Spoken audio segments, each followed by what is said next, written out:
me! Do I look like Batman to you? Rethink your answer before I fill you up with lead. Downtown, his office. But you ain't gonna get him. He knows you're coming, freak.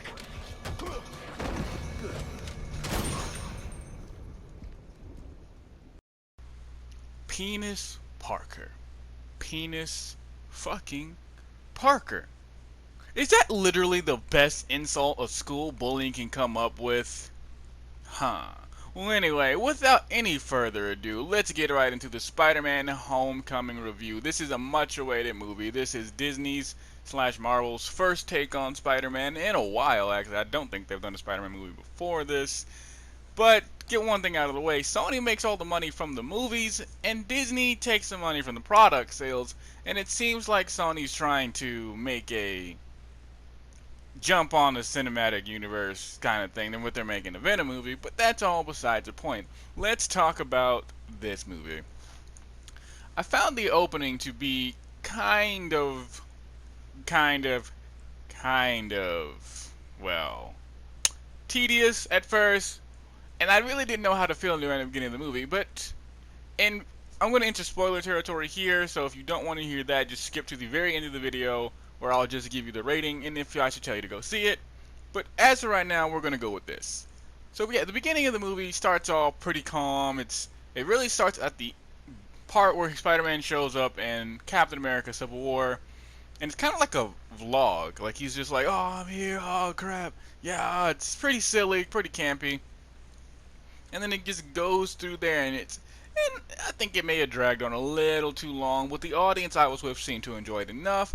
I saw the movie early on July 6th, and I'm recording this on July 7th, hopefully releasing it on July 7th. And throughout the whole movie, I'm judging this Peter Parker. I'm judging Tom Holland. I'm just like, who are you? Are you the Spider-Man that we've all been waiting for? And I think he was. He played his part really well. The drama scenes in here, pretty good. The comedy, I think there was way too much comedy at the same. Because Spider-Man is supposed to be a funny hero, and that was one of the big problems with the first trilogy of Spider-Man movies. Is there were no funny moments. It was just like, cool, man. And then the second Spider-Man franchise, there may not have been enough, but I think Andrew Garfield did a solid job as Spider-Man. Whether this Tom Holland does a good job of Spider-Boy, because this is a younger Spider-Man, and watching him grow and evolve seems to be the premise of this movie. So with him being Spider-Man, of course, one of his friends finds out who it is, and I hate this kid. I hate the character of Ned. I cannot stand Peter Parker's friends in this movie. Ned is literally the most useless, the most stereotypical friend of all time. He's like, oh, we should tell everybody. He puts much more stress on Peter than half the villains in this movie, and he's just lame. He also kind of reminds me of Ron Stoppable and Kim Possible's Wade mixed together. Even though Wade and Ron Stoppable separately were much cooler than this character, so I won't take points off the movie just for him, because yeah, he was annoying. Yeah, he was pointless. And at times, he did like one useful thing in the entire movie, really. And I just feel like he was so unnecessary. I was wondering, like, why does Disney need to add this character? And it seemed like every round or rotund person in this movie is kind of socially awkward, including the main scientist for the villain, who is Vulture. Ironically, they do not ever call him Vulture in this movie out loud. He's more played up for jokes. So there's that, and then there's Flash Thompson, as you heard me open up at the beginning of the video with Penis fucking Parker. Really? Big bad Flash Thompson, the bully from throughout the franchise, the guy who used to stuff Peter in lockers. He is in the debate / academics club with Peter. He is a nerd trying to bully a nerd. Peter, my chess score will always be better than your chess score. Like, what? Where's Jock Flash? And again, I'm not too upset that they changed Flash's ethnicity and race from, typical white, blonde-haired, tall American dude to some extremely short Arab kid. I don't know if he's Indian or Pakistani. I won't specify. I don't know the actor's name, but that's not Flash Thompson. That is not Flash Thompson. If you read the comic books, if you know the other movies, we know who Flash Thompson is, and that is not Flash Thompson. As dumb as Flash Thompson was, he could come up with a clever insult. Dweeb, loser, all the other stuff. And this guy can't even call Peter Parker short stack. He's shorter than him. Penis Parker, that sounds like a compliment. It sounds like he parked his dick in your bitch. You know. And then we have Zendaya's character. Now I'm going to get a lot of flack for this, because I personally think they should have kept Mary Jane Watson as a white female. And I'm not saying that because, oh, I'm racist, because you know what I look like in real life. I'm clearly not white. And plus, her portrayal of Mary Jane is like no other Mary Jane I've ever seen. And that can be a good or bad thing depending on what you're looking for. But in my case, it's bad. And before I get into this, I'm going to make an argument of who Mary Jane really is to this movie. So every Mary Jane we know throughout the movies, with Kirsten Dunst or the comic books, Mary Jane is a fun-loving, popular female, white-skinned, redhead, green eyes, or sometimes blue eyes. It kind of depends. And she's usually outgoing. And that appearance of her is iconic. So that's one reason why I preferred her to have stayed white. Again, I'm not too opposed to Zendaya playing Mary Jane because of her color. That's just not a thing. I'm just saying I think it should have been iconic, because to me that's like turning Batman black. And if you're going to make another character, if you're going to turn a character into a different race, I prefer you to make a different character. Like Spider-Man, Miles Morales. There you go. There's your black Spider-Man, or half black, half Puerto Rican Spider-Man. It's Miles Morales. Make a whole new fucking character. But Zendaya's appearance in this movie is, she doesn't have red hair. It's more auburn and brown, really. And her acting for it's not her fault, but the way they wrote her is so awkward. Like Peter Parker and Ned, they sit at the nerd table by themselves because they're quote unquote losers.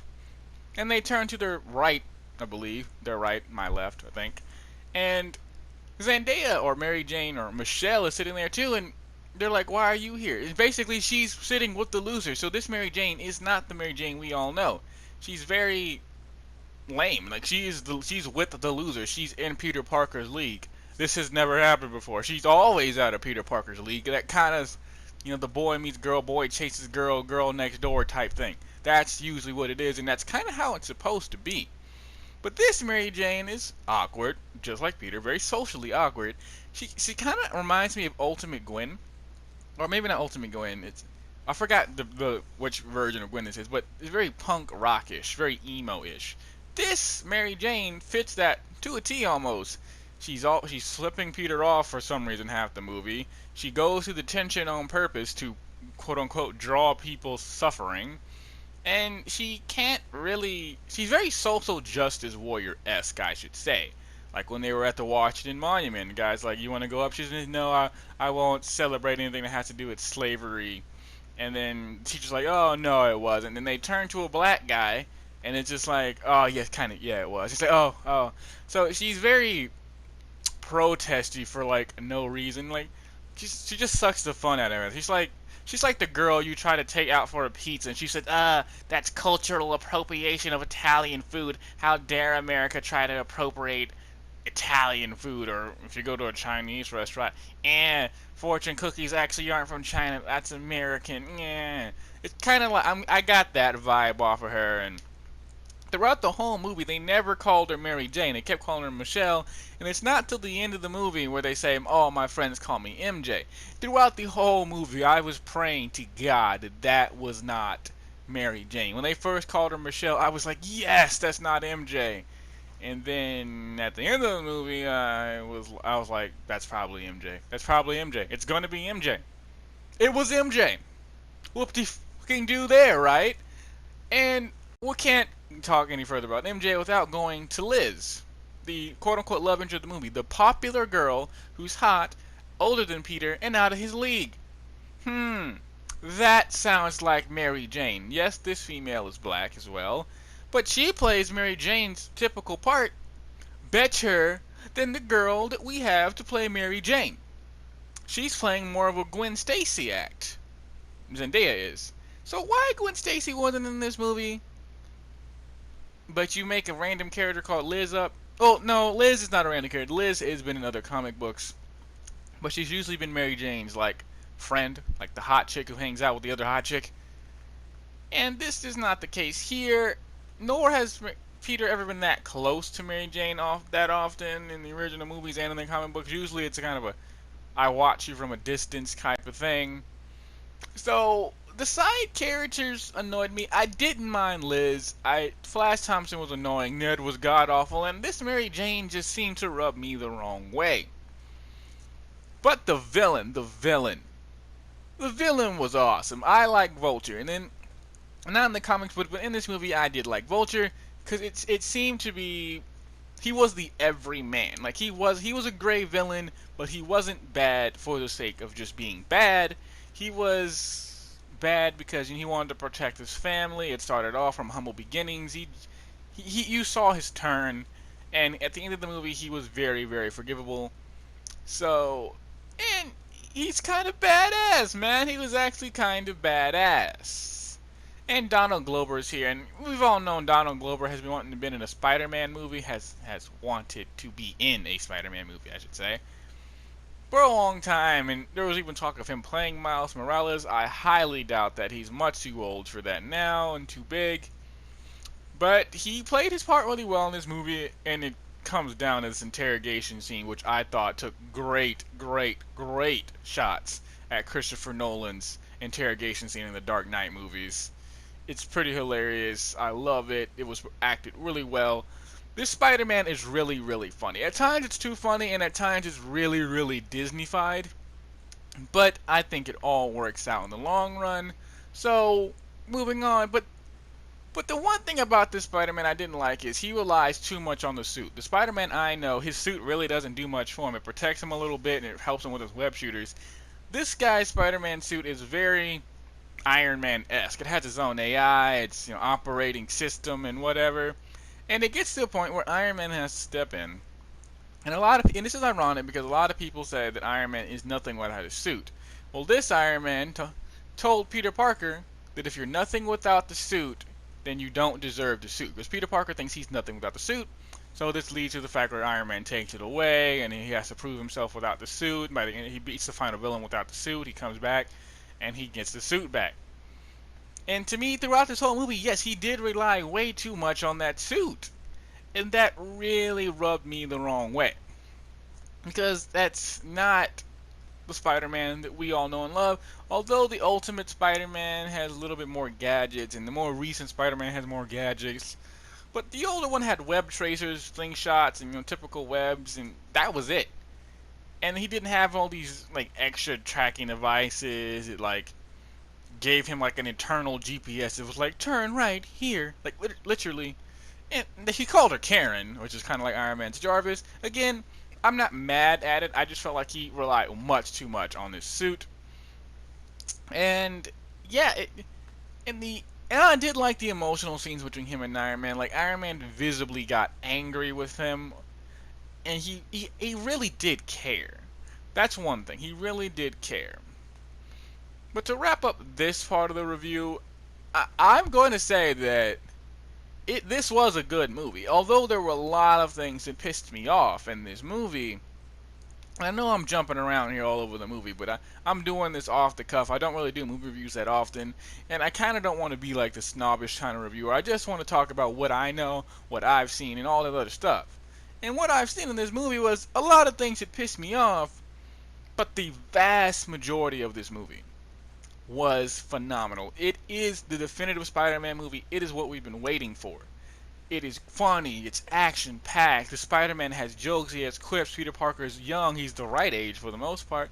And this Spider-Man is a honest-to-God joy to watch grow. You want him to win. You want to root for him. And all of that. All of it. He's great. He's fucking phenomenal. So, honestly, this movie is a solid 8 out of 10. Maybe even 9 if the characters didn't piss me off, although I have one gripe. Aunt May is entirely way too hot. Like, really? Really? Really, guys? Hot Aunt May? Hot Aunt May. Really? You know, so, yeah, throughout the whole movie, like I said before, yes, Aunt May is much too hot. Yes, I think there's a tiny bit too much comedy, and some of it's kind of awkward. It's really just there for the sake of being awkward. There was too much Disneyfication in this movie. I think they could have toned that down. I feel like there were a lot of social justice warrior elements in a lot of this. Not overbearing. Some of the side characters like Flash, Michelle, and Ned need a lot of work, and honestly, I would not mind if they just killed Ned off in Spider-Man Homecoming 2, or whatever they decide to call the Spider-Man Homecoming movie. And to be honest with you, this movie was very, very, very, very predictable. There weren't too many surprises for me, but I'm a different kind of movie viewer. I've seen a lot of Spider-Man movies. I've read a lot of the comics. I played a lot of the games, so I kind of know the Spider-Man formula. So that's no fault of the movie. I wasn't expecting to be like thrown for a loop, Shyamalan style, every 5 seconds. And it was really nice to see that this movie's it's had an easy way following. Like, the story was easy to follow.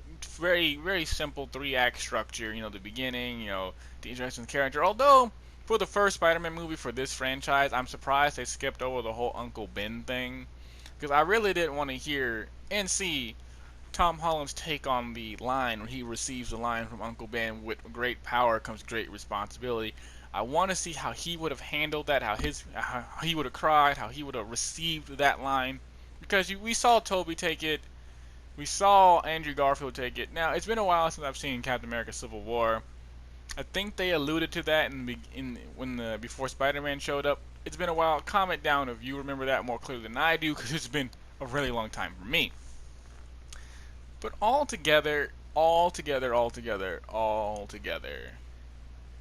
I really do believe that this Spider-Man movie has started us off in a great way. Like, even if I don't like the side characters, even if Peter Parker is the dumbest insult I've ever heard in my life, even if Mary Jane's a little bit too social justice, emo, edgy girl for me, even if Ned is the most annoying fucking side character ever in every movie I've ever seen, and even if Liz is just Black Mary Jane at the same time not being Mary Jane, and even if Aunt May is much too hot, Tom Holland, that guy is without a doubt your friendly neighborhood Spider-Man. And that's all really I can say about it. So yeah, this movie's a solid 8 out of 10, a 9 out of 10 if you don't mind some of the side characters. Like, if you can move past that, if you are not an avid comic fan and you don't know Flash Thompson and Mary Jane and Liz and all these characters very well, hell, who actually cares? You are just fine. The more ignorant you are about the Spider-Man franchise, the more you love this movie. And I know this is kind of weird, but the more you know about the Spider-Man franchise, the more you'll appreciate this Spider-Man himself. Maybe not the people around him. But if you've been there since Tobey, since Andrew, you will appreciate Tom Holland's Spider-Man. I can guarantee you that. And tell me what you think about how he grew, how he will go, or what he will do, how you think he'll do. Like, just give me your best predictions on how Tom Holland's going to act in his next few movies. Just give me everything you got. Hit me with your best shot. Fire away. Yes, I had to reference that song. You know why? Because I just wanted to do it. Because I know you didn't want to hear it. Anyway, again, do all that, like, comment, and subscribe. And make sure, well, you have a nice day and don't be a loser. Pretty much. Oh, and if you're ever going to bully some people, please Please come up with a better insult than penis, whatever their last name is. Please. Come on. Call him a dweeb, a loser, short stack, idiot, stupid, doofus, any of them. Later.